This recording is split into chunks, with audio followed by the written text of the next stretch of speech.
তুমি কি রাসূল সাল্লাল্লাহু আলাইহি সাল্লামকে স্বপ্নে দেখতে চাও? তাহলে একটা উপদেশ বলছি, যা তোমার জীবনধারা পাল্টে দিতে পারে ইনশাল্লাহ। একজন ভালো মানুষ আমাকে একবার এই কথাগুলো বলছিলেন। আমি তাকে জীবনের মাত্র একবার দেখেছিলাম, কিন্তু তার এই কথাগুলো আমার জীবনকে অনেক বড় প্রভাব ফেলেছিল। আমি একদিন বিদেশে এক মসজিদে নামাজ পড়তে গিয়েছিলাম। মসজিদটি প্রায় খালি ছিল, শুধু আমি আর এক তাজিকিস্তানের লোক ছিলাম। লোকটির চেহারা ছিল সাধারণ, কিন্তু তার মুখে এক ধরনের অদ্ভুত নূর, আলোকোজ্জ্বলতা ছিল।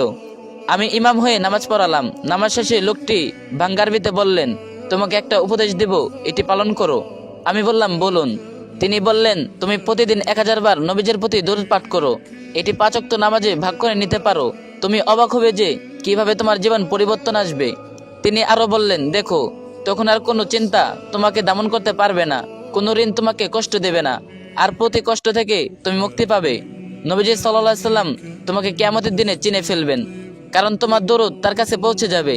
চলে যাওয়ার আগে তিনি হেসে বললেন, তুমি তাকে স্বপ্নে দেখবে, কখনো তোমাকে সান্ত্বনা দিতে, আবার কখনো সতর্ক করতে। আমি সত্যি সেই উপদেশ মানতে শুরু করলাম। প্রথম 3 বছর কিছুই দেখিনি, তবে আমার জীবন বদলে গেল। সব কাজ সহজ হয়ে গেল, আল্লাহর রহমতে ও নিরাপত্তা পেয়ে গেলাম।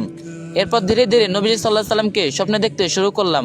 প্রতিটি স্বপ্নে ছিল বিশেষ বার্তা, হয়তো কোনো গুনাহ থেকে সাবধান করা অথবা কোনো ভালো খবর দেয়া। আল্লাহর কসম, আমি যাকে এই উপদেশ দিয়েছি, নবীজি সাল্লাল্লাহু আলাইহি সাল্লামকে স্বপ্নে দেখেছেন, কখনো সুসংবাদ নিয়ে, কখনো সতর্কবার্তা নিয়ে।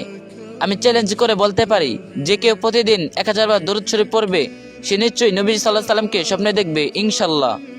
এই ভিডিওটি অন্য একজনের সাথে শেয়ার করুন, আর যে যত পারেন কপি লিংক করে দিন।